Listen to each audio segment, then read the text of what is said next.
Hey folks, welcome to another episode of Andrew's Life. So, are any of you out here sick and tired of the shenanigans going on in other parts of the country, such as the shenanigans going on these days in Florida and the shenanigans that have been going on in California? And I guess the shenanigans going on in other parts of the country that I have not mentioned, that many of you already are aware of.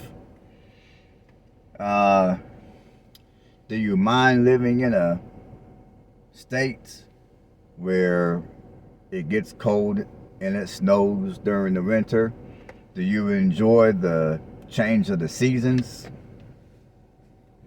Perhaps would you enjoy a little bit of Casey's pizza? We got some breakfast pizza here. If the answer to any of those questions is yes, oh, and I forgot, would you also enjoy living in a region of the country to where the economy is solid and housing prices are still relatively affordable? If the answer is yes, this video that's coming up is for you. So stay tuned. Hey, good day, folks. Welcome to another episode of Andrew's Life. I hope everybody's having a wonderful day. I cannot complain.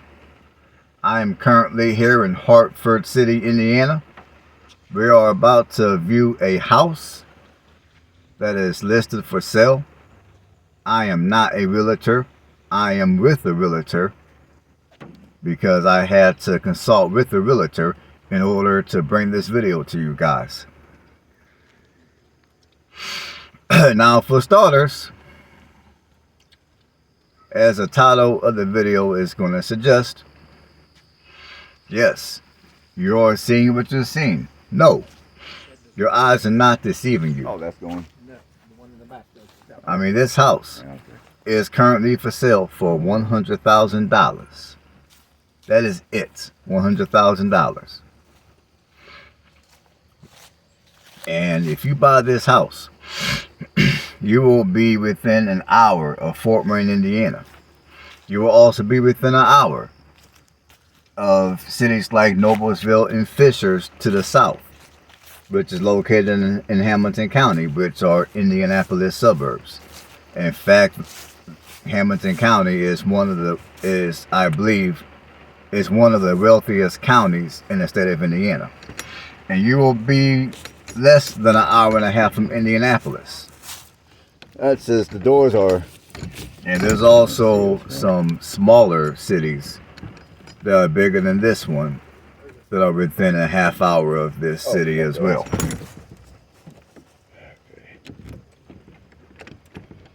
And I do have a video coming up of Hartford City, so stay tuned for that video. I got one on the channel already, but I got a new one coming up shortly because I re-recorded that city. Alright, folks.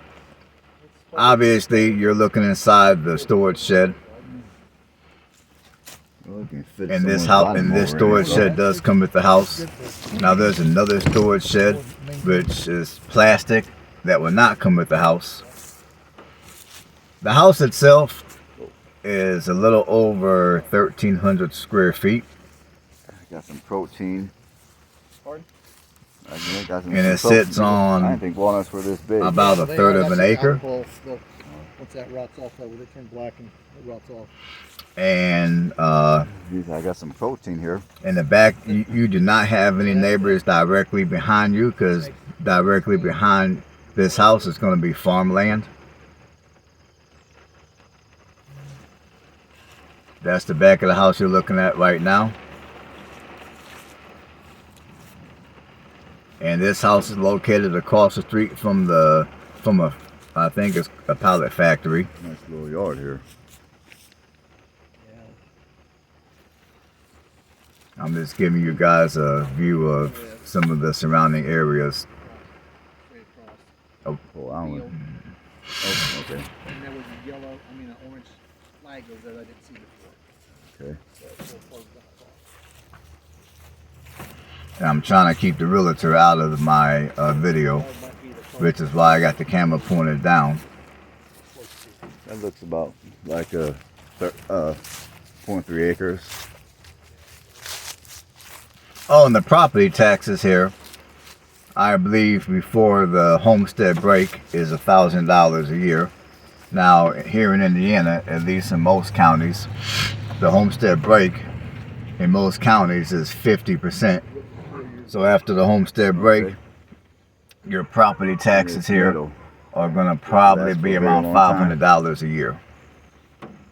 Now, if $1,000 a year is after the to go homestead in. break, then your property taxes are $2,000 a year without the homestead break.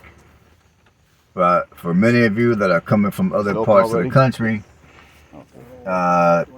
you'll find that property taxes here in Indiana are far lower than where you come from.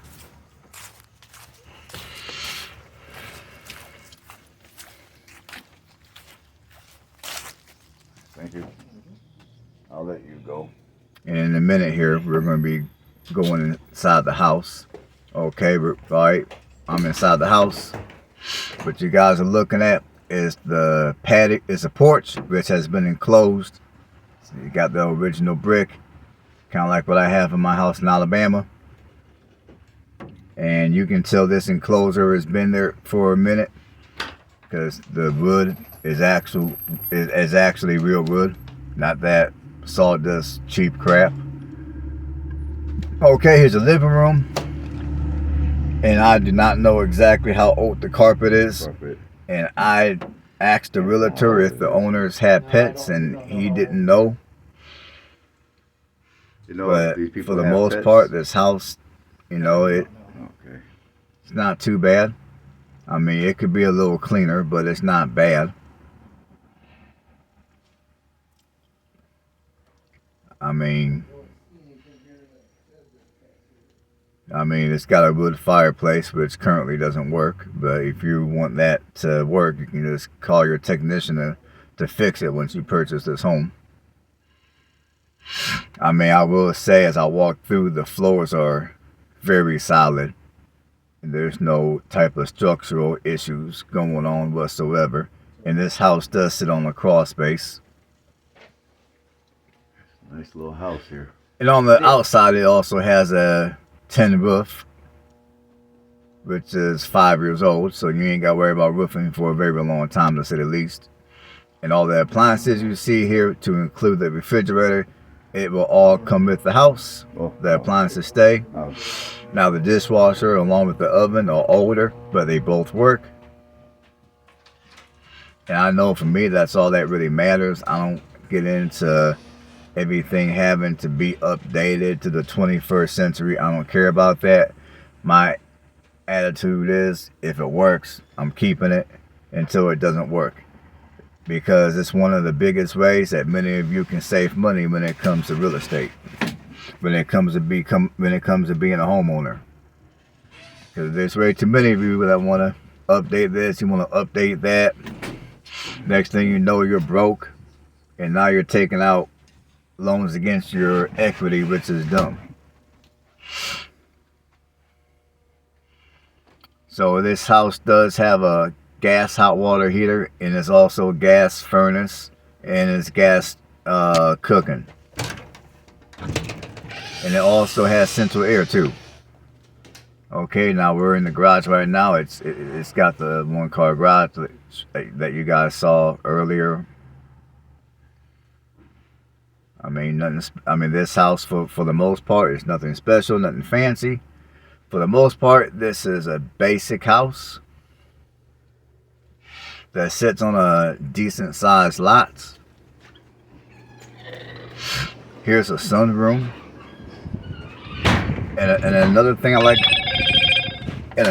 like about this house is, you can tell that for the most part, the people who have owned this house over the years have taken good care of it.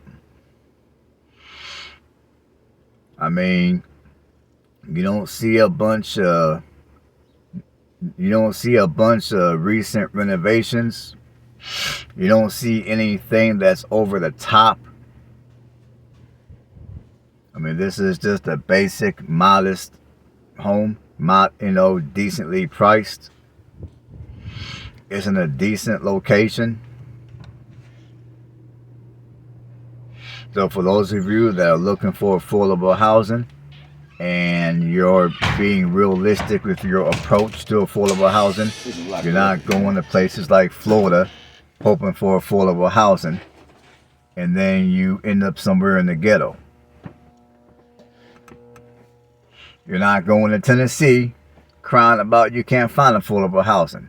If you come here to the Midwest, whether it be Indiana, Ohio, or Missouri, or Iowa, I mean, off the top of my head, those are going to be your 4 states that are going to have the most affordable housing in the country right now, mixed in with a relatively solid economy. Because you got other places that are actually a little cheaper than the states I just named off, but then you're going to compromise in other departments, such as the economy and crime. So, if you're looking for a place to live where you don't have to compromise your safety, and plus the economy is going to be decent, and at the same time you still got housing affordability, those are the 4 states: Indiana, Ohio, Missouri, and Iowa.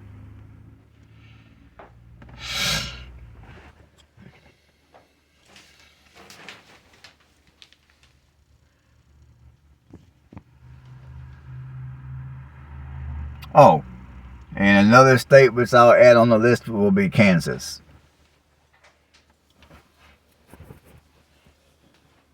So if you don't mind coming to these dull, lame, boring states where you gotta deal with cold, dreary winters for a few months out of the year, I mean, if you don't mind that, if you don't mind purchasing a modest price home like the one I just showed you, then welcome to your new home. Alright folks, as y'all can see, the video is over, so stay blessed.